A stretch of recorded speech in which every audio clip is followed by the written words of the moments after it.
नमस्कार विद्यार्थी भाइ बहिनीहरू, आजको कक्षामा तपाईहरू सबैजनालाई हार्दिक स्वागत छ। भाइ बहिनीहरू, आज हामी कक्षा 6 नेपाली विषय अन्तर्गत मेरा रहर पाठसँग सम्बन्धित रहेर विभिन्न क्रियाकलापहरू गर्नेछौँ। हो त अघिल्ला कक्षाहरूमा पनि हामीहरूले विभिन्न रमाइला क्रियाकलापहरू गर्यौँ। भाइ बहिनीहरूले पनि सक्रियतापूर्वक भाग लिनुभयो। आजको क्रियाकलापमा हामी खास गरेर अभ्याससँग सम्बन्धित रहेर क्रियाकलापहरू गर्नेछौँ। भाइ बहिनीहरू, मेरा रहर पाठको पृष्ठ 89 पृष्ठ सङ्ख्या पल्टाउनुहोस् त। हो, तपाईहरूले देखिहाल्नुभयो। शब्द भण्डार। शब्द भण्डारमा हेर्नुहोस् त भाइ बहिनीहरू, विभिन्न शब्दहरू दिएका छन्। त्यसलाई पनि भाइ बहिनीहरूले हेरिहाल्नुभयो। हो, यही क्रियाकलापसँग सम्बन्धित रहेर हामी छलफल गर्नेछौँ। सबैभन्दा पहिला निर्देशन पढौँ त भाइ बहिनीहरू। शब्द भण्डार। दिइएका पारिभाषिक शब्द एवं तिनका अर्थ पढ्नुहोस् र बुझ्नुहोस्। भाइ बहिनीहरूलाई यस किसिमका शब्दहरू अलिक नौला लाग्न सक्छन्। हुन त हामीले कतिपय शब्दहरूलाई बोलीचालीका सन्दर्भमा पनि प्रयोग गर्छौँ, यसै गरी लेखाइका सन्दर्भमा पनि प्रयोग गर्छौँ। भाइ बहिनीहरू, ती शब्दहरू हामीले प्रयोग गरेका परिचित शब्द छन् अथवा छैनन् त्यसलाई पनि ठम्ब्याउने काम गर्नुहोस्। अनि सँगसँगै शब्द पढ्ने, तिनका अर्थलाई बुझ्ने, यी कुराहरू त छँदैछन्। हेर्नुहोस् त, सह तथा अतिरिक्त क्रियाकलाप। हो त, यो शब्द त तपाईहरूलाई सजिलो लाग्ने शब्द हो। खास गरेर तपाईहरू विद्यालयमा यस किसिमका शब्दहरू प्रयोग गर्नुहुन्छ। यसको अर्थलाई पनि हेर्नुहोस् त भाइ बहिनीहरू। विद्यालयमा हुने लेखपढ बाहेकका खेलकुद, नाचगान आदि व्यक्तित्व विकासका लागि गरिने अन्य गतिविधि, यो शिक्षासँग सम्बन्धित शब्द हो। सह तथा अतिरिक्त क्रियाकलाप शिक्षासँग सम्बन्धित शब्द हो। यसको अर्थ पनि यहाँ प्रश्नसँग दिइएको छ। अब अर्को शब्द हेरौँ है त। पढ्नुहोस् त। स्याबास। प्रश्नावली। प्रश्नावली यो शब्दसँग पनि भाइ बहिनीहरू परिचित नै हुनुहुन्छ। यसको अर्थ पनि पढेर बुझौँ। कुनै कुराको अध्ययन तथा अनुसन्धानका लागि निर्मित प्रश्नावलीको सूची। प्रश्नहरूको सूची नै प्रश्नावली हो। भाइ बहिनीहरूले प्रश्नावलीसँग सम्बन्धित रहेर त विभिन्न क्रियाकलापहरू गर्नुहुन्छ। परीक्षा दिनुहुन्छ। अरू कक्षा कोठामा गरिने विभिन्न क्रियाकलापहरू पनि प्रश्नसँग सम्बन्धित हुन्छन्। कहिलेकाहीँ तपाईको विद्यालय नजिकैबाट विभिन्न क्षेत्रबाट व्यक्तिहरू प्रश्न लिएर आउनुहुन्छ र प्रश्न भरेर जाने गर्नुहुन्छ। हो, यो कुरा पनि प्रश्नसँग सम्बन्धित नै हुन्छ। खास गरेर स्वास्थ्य, कृषि, वन अनि यस्तै विभिन्न सङ्घ संस्थाबाट व्यक्तिहरू आउनुहुन्छ र कहिलेकाहीँ प्रश्नमा तपाईहरूको उत्तर, तपाईहरूको भनाइ, तपाईहरूको विचार अनि त्यहाँ भएका उत्तरहरू ठिक छन् कि छैनन् भनेर रेजा लगाउने अथवा आफूलाई ठिक लागेका कुराहरू बताउने, यस्ता क्रियाकलापहरू पनि तपाईहरूले गर्नुहुन्छ। भाइ बहिनीहरू, अब अर्को शब्द हेरौँ है त। सम्पादक। भाइ बहिनीहरूलाई अलिक नौलो लाग्न सक्छ। हुन त तपाईहरू गोरखापत्र पढ्नुहुन्छ, कान्तिपुर जस्ता दैनिक समाचार पत्रहरू पढ्ने गर्नुहुन्छ, त्यसको सम्पादकीय यो पनि पढ्ने गर्नुभएको छ होला। यसरी सम्पादकीय पढ्नु झनै राम्रो कुरा हो। हो, सम्पादक, सम्पादकीय यी उस्तै शब्द हुन्। खास अर्थ चाहिँ हेर्नुहोस् त, समाचार सम्पादन गर्ने व्यक्ति। समाचार ठिक छ कि छैन त्यसलाई काटछाँट गरेर मिलाउने, व्यवस्थित पार्ने व्यक्तिलाई सम्पादक भनिन्छ। यो सञ्चारसँग सम्बन्धित शब्द हो। भाइ बहिनीहरू, अब अर्को शब्द हेरौँ। ऐलानी। ऐलानी अर्थ पनि पढौँ। सरकारी जग्गा, कसैको नाममा दर्ता नभएको जग्गा, भूमि व्यवस्थासँग सम्बन्धित शब्द हो यो, जसलाई ऐलानी भन्ने गरिन्छ। ऐलानी जग्गा जमिनसँग सम्बन्धित शब्द। हेर्नुहोस् त, सञ्चारसँग सम्बन्धित अनि भूमि व्यवस्थासँग सम्बन्धित, भूमि मात्रै पनि भन्न सकिन्छ। यसै गरी अघि हामीले शिक्षासँग सम्बन्धित शब्दहरू हेऱ्यौँ। कतिपय शब्दहरू कुनै खास क्षेत्रसँग परिचित हुँदा रहेछन्। यी कुराहरू पनि सँगसँगै बुझौँ भाइ बहिनीहरू। अब अर्को शब्द रहेको छ आँसु कवि। आँसु कवि अर्थ के रहेछ हेर्नुहोस् त। तुरुन्तै कविता रचना गर्न सक्ने कविलाई आँसु कवि भन्छन्। हो, लक्ष्मीप्रसाद देवकोटा आँसु कवि हुनुहुन्थ्यो। शम्भुप्रसाद ढुङ्ग्याल आँसु कवि हुनुहुन्थ्यो। हो, तुरुन्तै कविता रचना गर्न सक्ने कविलाई आँसु कवि भनिन्छ। यो साहित्यसँग सम्बन्धित शब्द। अब अर्को शब्द निक्षेप। निक्षेप सँगसँगै भन्नुहोस् है भाइ बहिनीहरू। निक्षेप, यसको अर्थ हो निश्चित ब्याज पाइने गरी बैंकमा जम्मा गरेको धन। बैंकमा जम्मा गरेको धन अथवा रुपैयाँ पैसा जसको निश्चित ब्याज पनि पाइन्छ भने त्यो शब्दलाई निक्षेप भन्ने गरिन्छ। भाइ बहिनीहरूलाई यो शब्द अलिक अपरिचित लाग्न पनि सक्छ। अब ख्याल गर्नुहोस्, निक्षेप अनि यसको अर्थ र यो निक्षेप शब्द अर्थशास्त्रसँग सम्बन्धित शब्द हो। अब अर्को शब्द हेरौँ है त। पढ्नुहोस् त भाइ बहिनीहरू।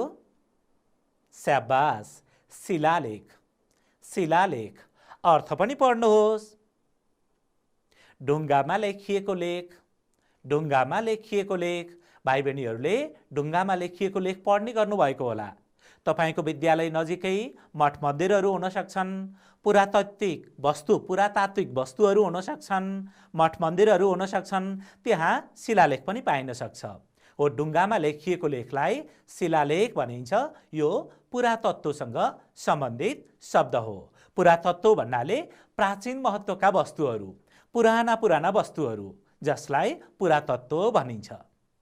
अब अर्को शब्द हेरौँ भाइ बहिनीहरू। पढ्नुहोस् त। स्याबास, जमानत। जमानत अर्थ हेर्नुहोस्, धरौटी। कानुनसँग सम्बन्धित शब्द हो। धरौटी शब्दसँग भाइ बहिनीहरू अलिक परिचित हुनुहुन्छ। जमानत शब्द पनि धरौटी शब्दकै अर्थ दिने शब्द रहेछ। हो, जमानत शब्द कानुनी शब्द पनि रहेछ।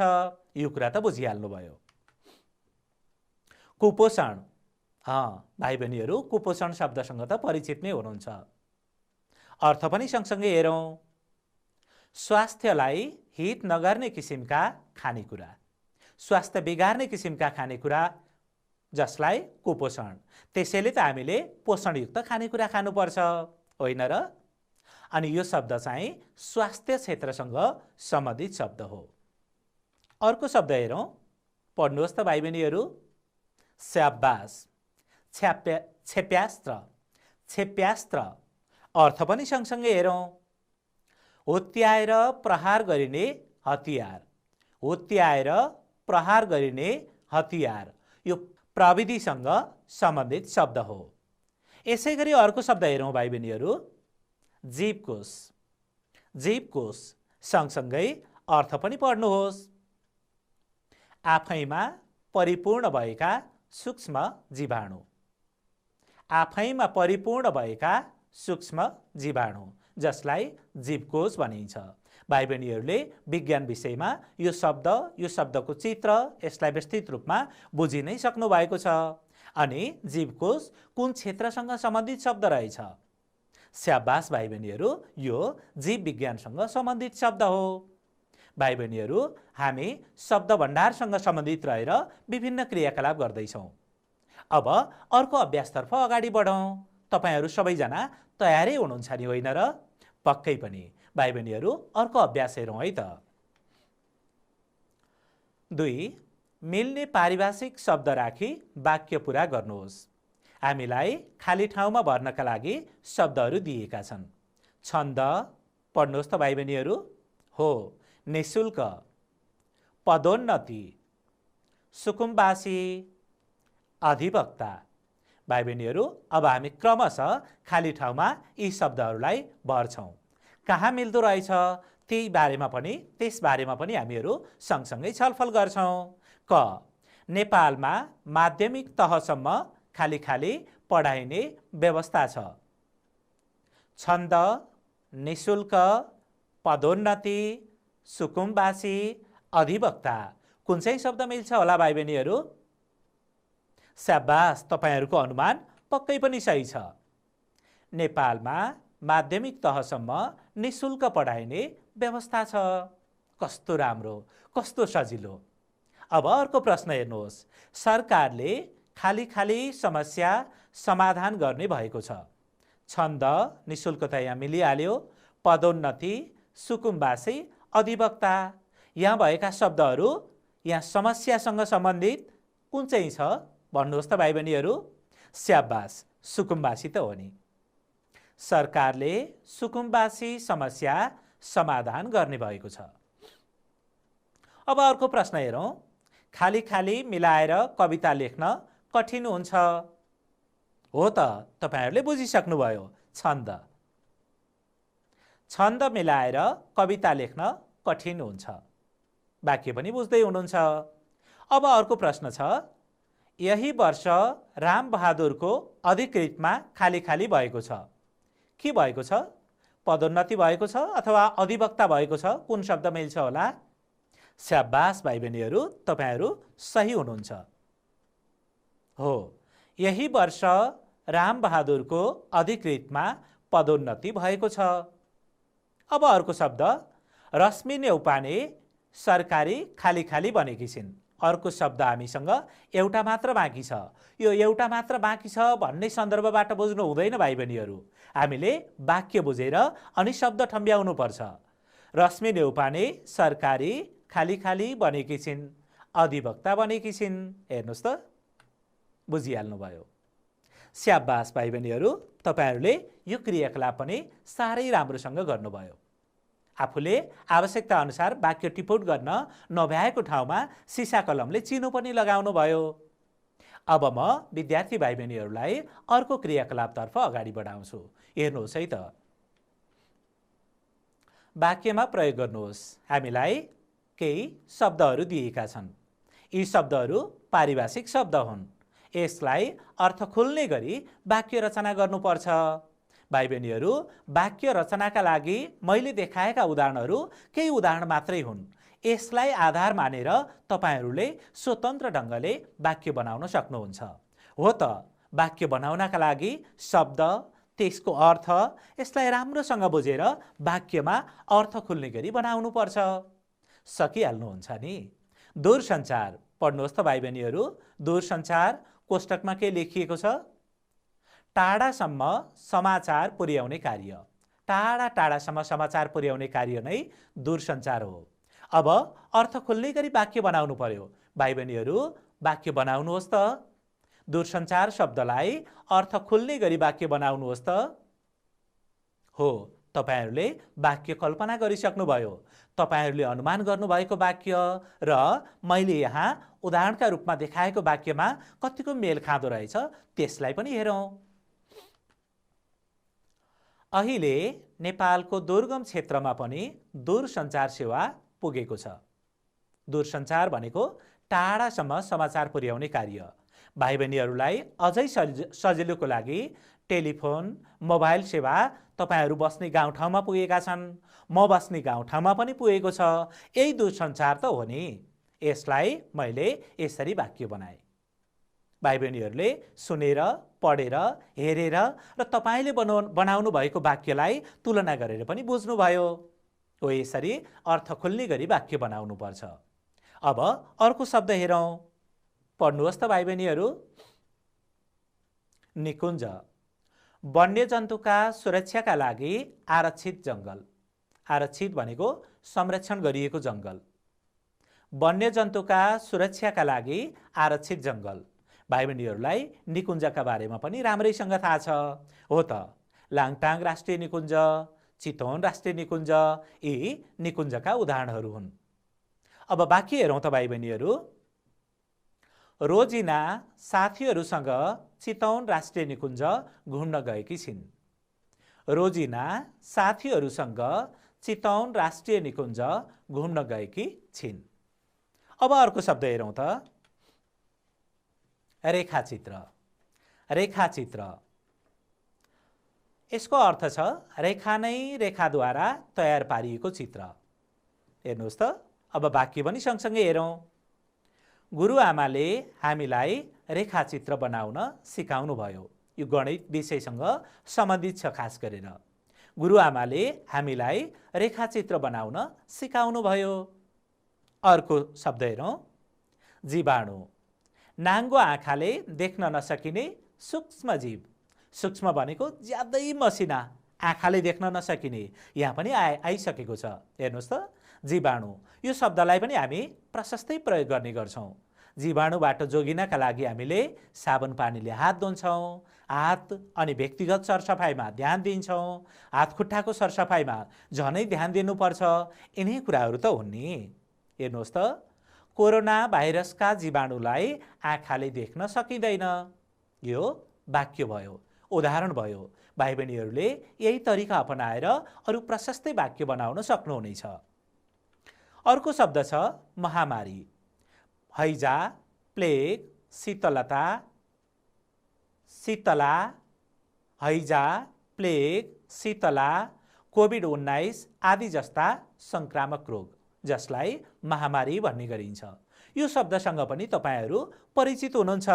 वाक्य हेर्नुहोस् त, कोभिड-19 महामारीबाट बच्नका लागि स्वास्थ्य मापदण्ड पूरा गर्नुपर्छ।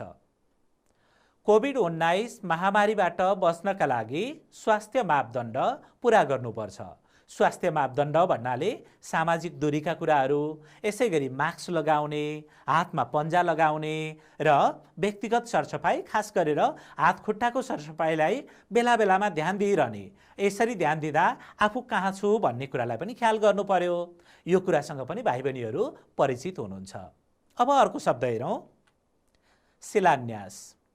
शिलान्यास घर, मन्दिर आदि बनाउँदा जगमा विधिपूर्वक प्रथम ढुङ्गा हाल्ने काम, अथवा जसलाई हामी जग हाल्ने काम पनि भन्ने गर्छौँ, यसलाई शिलान्यास भन्ने गरिन्छ।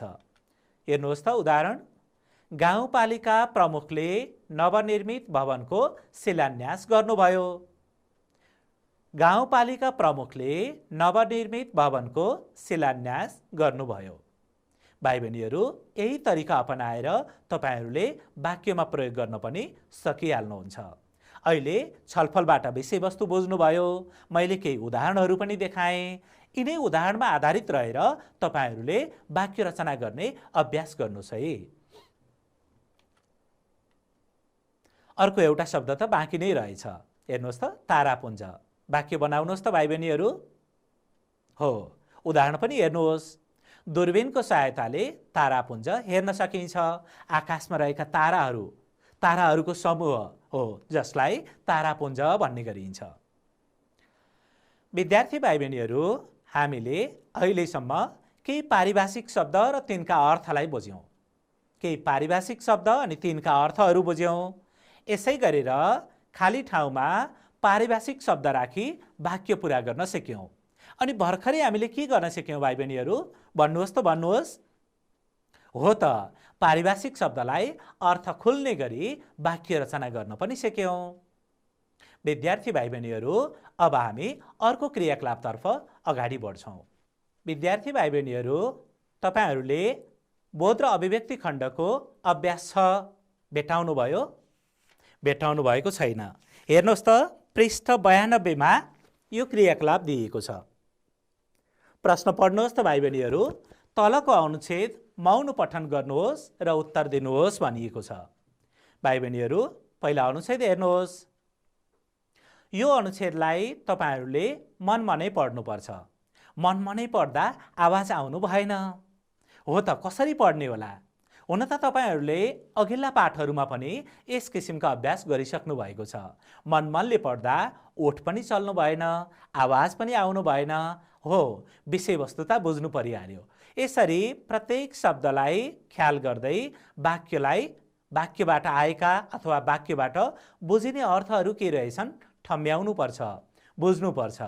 अनि त्यसपछि हामीले गर्ने क्रियाकलापमा आधारित भएर भाइ बहिनीहरूले रेखाङ्कन पनि गर्न सक्नुहुन्छ।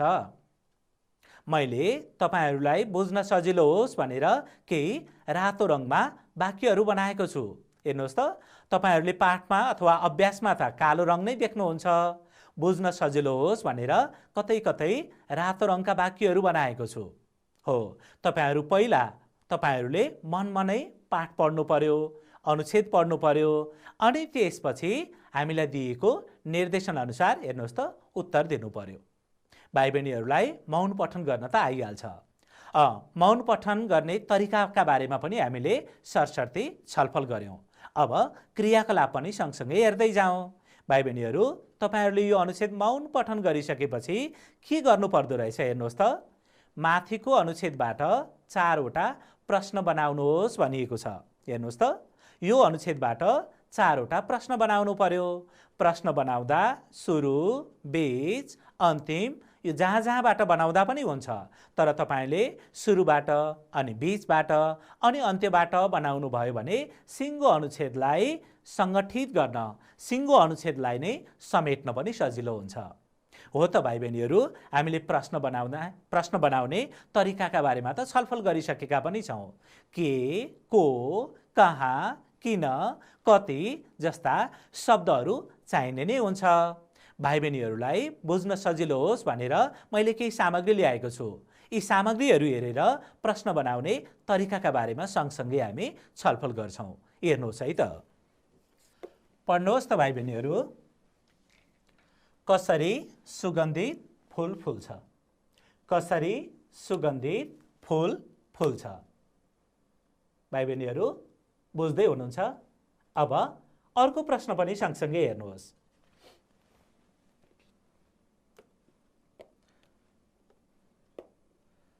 पढ्नुहोस् त। हो, को आफू बाँचेर अरूलाई बचाउँछ?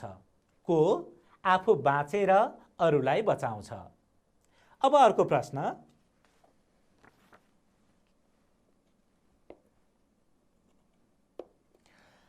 सुरक्षाकर्मीले के काम गर्छन्? सुरक्षाकर्मीले के काम गर्छन्? अब अर्को प्रश्न।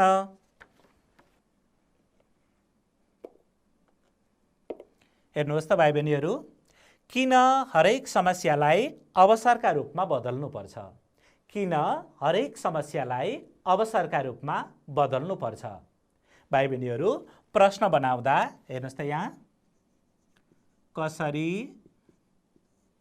अर्कोमा छ को, हेर्नुहोस् त के, अनि यहाँ किन। यति मात्र होइन, कति, कहिले,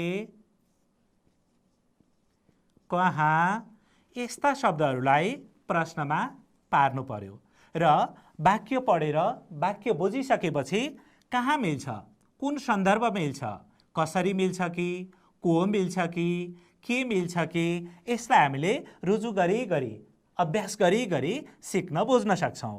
भाइ बहिनीहरू हेर्नुहोस् त, कसरी, को, के, किन हो यस्ता शब्दले प्रश्न बनाइरहेका छन् अथवा उत्तरको अपेक्षा गरेका छन्।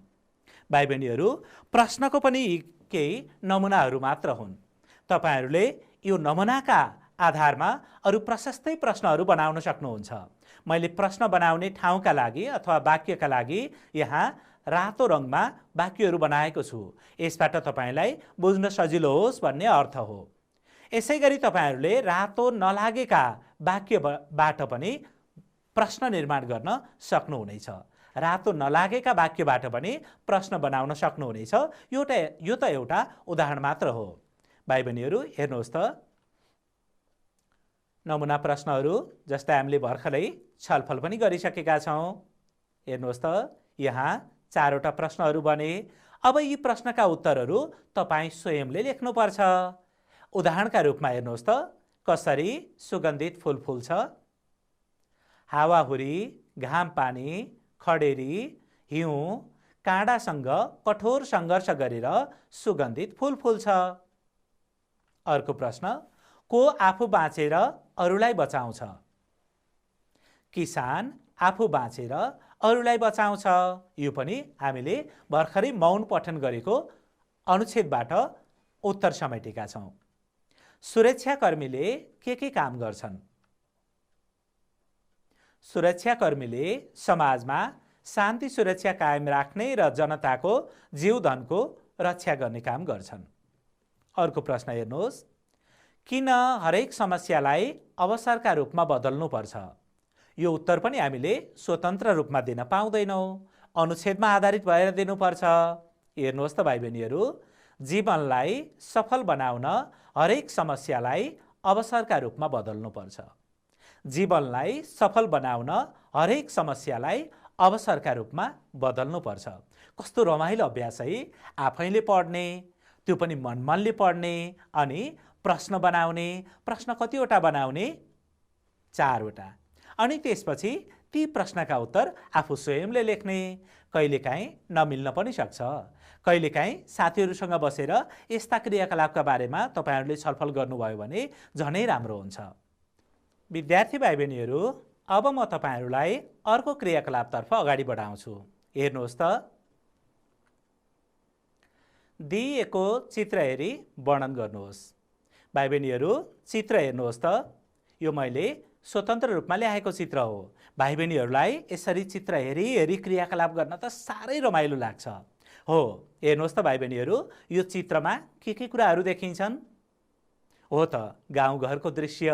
कस्तो सफा गाउँ है। हरियाली छ, बोट बिरुवा छ। हेर्नुहोस् त, सडक पनि देखिन्छ। अनि कस्तो मिलाएर बनाइएका घरहरू। अनि पर हेर्नुहोस् त, कस्तो हरियाली डाँडा। अनि पर आकाशमा बादल लागेको पनि देखिन्छ। गाउँघरको दृश्य अनि गाउँघरको अवस्था। कस्तो अवस्था छ गाउँघरमा, घरहरू कस्ता छन्, अनि परका दृश्यहरूका बारेमा पनि तपाईहरूले बुझ्न सकिहाल्नुहुन्छ। यसलाई हेरेर सँगसँगै आफ्नो साथीलाई, आफ्ना अभिभावकहरूलाई पनि वर्णन गर्न सक्नुहुन्छ। अहिले सँगसँगै अभ्यास गर्दै जाउँ है त। अर्को चित्र हेर्नुहोस्। यिनै घरहरू मध्येको कुनै घरको पिँढीमा बसेर सानो बाबु र सानी नानी के गर्दैछन्? केही खेल्दैछन्? के देखिन्छ भाइ बहिनीहरू? सलाई खेलाउँदैछन् उनीहरू। हेर्नुहोस् त, सलाई खेलाउँदैछन्। बाबुले सलाई कोर्दैछ, सानी नानीले कागजमा त्यो कोरिएको सलाइलाई सल्काउन खोजे जस्तो देखिन्छ। यस्तो काम गर्नु राम्रो हो? आवश्यक पर्दा त गर्नुपर्छ। सलाई चलाउनुपर्छ, लाइटर पनि चलाउनुपर्छ, तर सुरक्षित हुने तरिका पनि सिक्नुपर्छ भाइ बहिनीहरू। होइन भने आगलागी हुन सक्छ। आगलागीले धनजनको विनाश गरिदिन्छ, विपत्ति आउँछ। अर्को चित्र पनि हेर्नुहोस् है त। हो त रहेछ त। लौ न, अब के गर्ने होला? हेर्नुहोस् त, ती नानी बाबुहरू सलाई खेलाउँदै थिए। त्यो सलाइबाट यहाँ घरमा आगलागी भयो। घरमा मानिसहरू पनि कोही पनि देखिँदैनन्। यस्तो पर्यो भने के गर्ने होला? छरछिमेकीहरूलाई बोलाउनु पर्छ, जसलाई हामी हार गुहार लगाउने भन्छौँ। हो, जसलाई बोलाउँदा पनि हुन्छ। यो त निकै सङ्कटको समय हो। घरमा कोही पनि मानिस नभएको समयमा यसरी आगलागी हुनु। ल हेर्नुहोस् त भाइ बहिनीहरू, भित्र कति धेरै सम्पत्तिहरू होलान्, धनजन होला। मानिसहरू बाँच्ने आधार घरभित्र नै हुन्छ। कस्तो डरलाग्दो, कस्तो विपत्ति।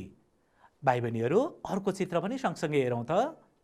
हो, यहाँ आगलागी भयो। आगलागी भइसकेपछि छरछिमेकीहरू, हेर्नुहोस् त भाइ बहिनीहरू, बाल्टीमा पानी बोकेर आउँदैछन्। यहाँ पानी छ्यापिरहेको दृश्य छ। हेर्नुहोस् त, आगोको लपका माथिसम्म पुगेको छ। कस्तो डरलाग्दो, कस्तो विपत्ति। यसरी जथाभावी आगो खेलाइयो भने, सलाई, लाइटर जस्ता वस्तु खेलाइयो भने विपत्ति पर्दो रहेछ, विपत्ति आउँदो रहेछ। यसबाट बच्नका लागि हामीहरू सबैजना सावधान हुनुपर्छ। अर्को चित्र हेर्नुहोस्। अब के गर्नु? घर जलिहाल्यो, सम्पत्ति सारा सुहा भइहाले।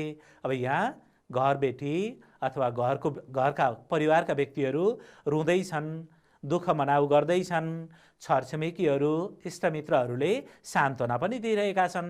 कहिलेकाहीँ यस्तो विपत्ति पर्छ, जानी नजानी यस्ता समस्याहरू पर्छन्। अब यसलाई रोएर मात्र त हुँदैन नि, समाधान पनि खोज्नुपर्छ। यस्तै त हो संसार भनेर यहाँ मन बुझाउँदैछन्। अर्को चित्र पनि हेर्नुहोस् भाइ बहिनीहरू। हो त, दुःखमा परेर कति दिन बाँच्न सकिन्छ र? हामी आफ्नो पौरखले, आफ्नो कामले, आफ्नो परिश्रमले ती दुःखका दिनहरूलाई हटाउन सक्छौँ। अब यहाँ सधैँ रोएर बसेर समस्याको समाधान हुन सक्दैन। त्यसैले यहाँ हेरौँ त भाइ बहिनीहरू, पक्की घर। अनि यहाँ महिलाले भारी बोक्दैछिन्। सायद यहाँ चाहिने अथवा घर बनाउन चाहिने सामग्रीहरू होलान्। यता घर बनाइँदैछ। अब त नयाँ घर बनाएर बस्ने। हो भाइ बहिनीहरू, क्रमसँग यसरी चित्र हेर्दै चित्रका विषयवस्तु बुझ्दै तपाईहरूले घटना वर्णन गर्न सक्नुहुन्छ, कथा बनाउन पनि सक्नुहुन्छ। भाइ बहिनीहरू, तपाईहरूले भर्खरै छलफल गरेका कुराहरूलाई जोडेर एउटा सुन्दर कथा रचना गर्नुहोस् है त। विद्यार्थी भाइ बहिनीहरू, अब म तपाईहरूलाई अर्को क्रियाकलापतर्फ अगाडि बढाउँछु। हेर्नुहोस् त, मेरो जीवनको लक्ष्य शीर्षकमा 150 शब्दसम्मको निबन्ध तयार पारी शिक्षकलाई देखाउनुहोस्। भाइ बहिनीहरू, तपाईहरूले सृजनात्मक खण्डमा यो अभ्यास भेटिहाल्नुभयो। अब निबन्ध कसरी रचना गर्ने भन्ने कुरा त तपाईहरूलाई थाहा भएकै कुरा हो। मैले यही विषयवस्तुसँग सम्बन्धित रहेर केही उदाहरणहरू, केही बुदाहरू ल्याएको छु। क्रमैसँग छलफल गरौँ अनि उदाहरण पनि हेरौँ, हुन्छ?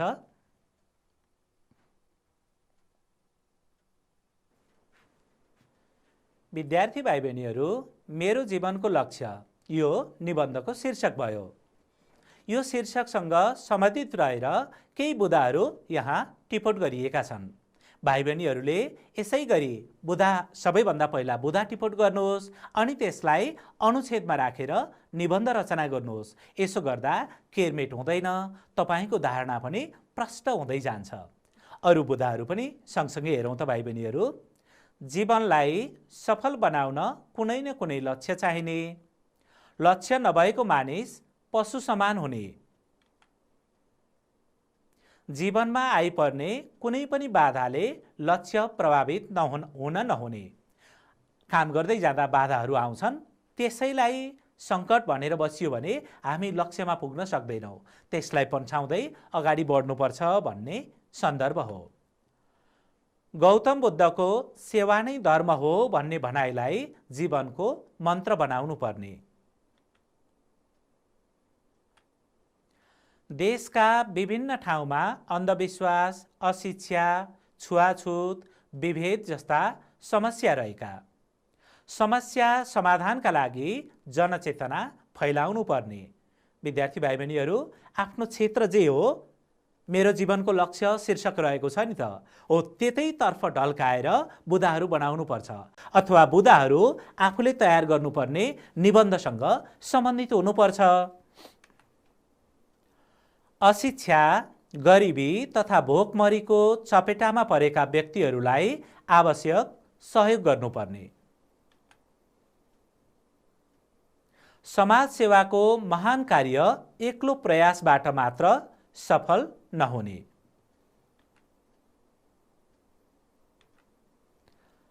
परिवर्तन असम्भव नहुने। समाज सेवाका क्षेत्रमा पनि विकृति, विसङ्गति रहेका। विकृति, विसङ्गतिलाई मुहानबाटै सफा गर्नु आवश्यक। समाज सेवाको यात्रामा मन, वचन र कर्मले समर्पित हुने प्रतिबद्धता। विद्यार्थी भाइ बहिनीहरू, यिनै बुदासँग सम्बन्धित रहेर निबन्ध रचना गरिएको छ। यो निबन्धको उदाहरणलाई म तपाईहरूलाई देखाउन चाहन्छु। यो निबन्धको उदाहरण हेर्नुहोस्। यी बुदालाई कसरी जोडेर अनुच्छेद बनाउनु पर्दो रहेछ, अनुच्छेद मिलेर कसरी निबन्ध बन्दो रहेछ। विद्यार्थी भाइ बहिनीहरू, यी बुदालाई अब अनुच्छेदमा मिलाउनु पर्यो। हेरौँ है त। मेरो जीवनको लक्ष्य। जीवनलाई सफल बनाउन कुनै न कुनै लक्ष्य चाहिन्छ। लक्ष्य नभएको मानिस पशु समान हुन्छ। मानिस चेतनशील प्राणी भएको नाताले जन्मको सार्थकता देखाउनु अनिवार्य हुन्छ। मलाई पनि यही चिन्तनले हरेक क्षण सताइरहन्छ। म कुनै न कुनै असल काम गरेर आफ्नो जीवन सार्थक बनाउन चाहन्छु। समाज सेवा गर्नु मेरो जीवनको लक्ष्य हो। म आफू जन्मिएको माटामा सेवाको कर्म गर्न चाहन्छु। सेवा गरेर जीवनको मर्म भेट्टाउन चाहन्छु। मलाई थाहा छ लक्ष्यमा पुग्न कयौं विघ्न बाधाले सताउने छन्। म जीवनमा आइपर्ने समस्यासँग जुझ्न चाहन्छु। कदापि आफ्नो लक्ष्यमा विचलित भएर बरालिने छैन। भाइ बहिनीहरू, हामीले भर्खरै बुदामा छलफल गऱ्यौँ अनि तपाईँकै साथीहरूले लेखेको यो उदाहरण यहाँ देखाउँदैछु। हो, बुदालाई कसरी अनुच्छेदमा जोडिँदो रहेछ। हो, यहाँ केही सच्याएर पनि लेखेको छु। भाइ बहिनीहरू केही शब्दहरू हेर्नुहोस् त। यही, यो दीर्घ हुनु पर्थ्यो, यहाँ ह्रस्व छ, यसलाई सच्याउनु आवश्यक छ। हो, यस्ता शब्दहरूलाई तपाईहरूले पनि ख्याल गर्नुहोस् है, मिलेका छन् कि छैनन्, कसरी मिलाउनु पर्दो रहेछ, बिग्रिहाल्यो भने कसरी सच्याउने रहेछ, यो कुरा त तपाईहरूले आफ्नो शिक्षकबाट पनि बुझिसक्नु भएको छ। अब अर्को अनुच्छेद हेरौँ। म गौतम बुद्धको सेवा नै धर्म हो भन्ने भनाइबाट प्रभावित भएछ। यहाँ हेर्नुहोस् त, प्रभावित भएको छु। मैले बुद्धको यो उपदेशलाई जीवनको मन्त्र बनाएको छु। मानिस भएर जन्म लिएपछि सेवा गर्नु कर्तव्य हो। हाम्रो देशका विभिन्न ठाउँमा अझै पनि अन्धविश्वास, अशिक्षा, छुवाछुत, विभेद जस्ता समस्या रहेका छन्। समस्या समाधानका लागि सर्वप्रथम त जनचेतना फैलाउनु आवश्यक हुन्छ। अशिक्षा, गरिबी र भोकमरीको चपेटामा परेका व्यक्तिहरूलाई आवश्यक सहयोग गर्नुपर्ने हुन्छ। समाज सेवाको महान कार्य एक्लो प्रयासबाट मात्र सफल हुन सक्दैन। तसर्थ म स्थानीय बुद्धिजीवी, शिक्षक, स्थानीय सरकार तथा सर्वसाधारण व्यक्तिहरूसँग हातेमालो गरेर अघि बढ्छु। परिवर्तन कठिन हुन सक्छ तर असम्भव हुन सक्दैन भन्ने कुरालाई मनन गर्छु। अब अर्को अनुच्छेद हेर्नुहोस्। हिजो आज समाजसेवाका क्षेत्रमा पनि कयौं विकृति विसङ्गति देखिएका छन्। समाजसेवाभित्र पनि भ्रष्टाचारको रोगले जरा गाडेको छ। आफ्नो स्वार्थलाई दाउमा राखेर धमिलो पानीमा माछा मार्न खोज्ने प्रवृत्ति बढेको देखिन्छ। यस्ता समस्यालाई मुहानदेखि नै सफा गर्नु अपरिहार्य हुन्छ। मलाई महात्मा गान्धीको त्याग र तपस्या मनपर्छ। महाकवि लक्ष्मीप्रसाद देवकोटाको जीवन दर्शन मनपर्छ। देवकोटाले खोज्छन् सबै सुख भनी, सुख त्यो कहाँ छ, आफू मिटाई अरूलाई दिनु जहाँ छ, त्यसै भनेका कहाँ हुन् र। अब अन्तिम अनुच्छेद हेर्नुहोस्। आफू जन्मिएको देशमा निस्वार्थ भावनाले सेवा गर्न म प्रतिबद्ध छु। लक्ष्यमा पुग्न गुरुवर्ग, अभिभावक तथा साथीहरूबाट सहयोग प्राप्त गर्नेछु। समाज सेवाको यात्रामा म मन, वचन र कर्मले सदा समर्पित हुनेछु। विद्यार्थी भाइ बहिनीहरू, तपाईहरूले भर्खरै निबन्ध रचना गर्ने, निबन्ध लेख्ने तरिकाका बारेमा सिक्नुभयो। विद्यार्थी भाइ बहिनीहरू, आजको कक्षामा हामीहरूले के कुरा सिक्यौँ त? हो, बोध र अभिव्यक्ति खण्डको अभ्यास 6 मा आधारित भएर प्रश्न निर्माण गर्न सिक्यौँ। बोध र अभिव्यक्ति खण्डकै अभ्यास 6 का आधारमा उत्तर लेख्न पनि सिक्यौँ। त्यसै गरी चित्र वर्णन गर्न अथवा चित्रकथा रचना गर्न पनि सक्छौँ हामीहरू। चित्र वर्णन गर्न पनि सिक्यौँ अनि निबन्ध रचना गर्ने तरिकाका बारेमा पनि स्पष्ट भयौँ। विद्यार्थी भाइ बहिनीहरू, तपाईहरू फुर्सदको समयमा आफ्नो अध्ययनलाई निरन्तरता दिनुहोला। आजको कक्षामा सक्रियतापूर्वक भाग लिनुभयो सम्पूर्ण विद्यार्थी भाइ बहिनीहरूलाई हार्दिक धन्यवाद भन्न चाहन्छु। फेरि अर्को कक्षामा रमाइलो भेटघाट हुने नै छ। तबसम्मका लागि बिदा माग्ने अनुमति चाहन्छु। धन्यवाद, नमस्कार।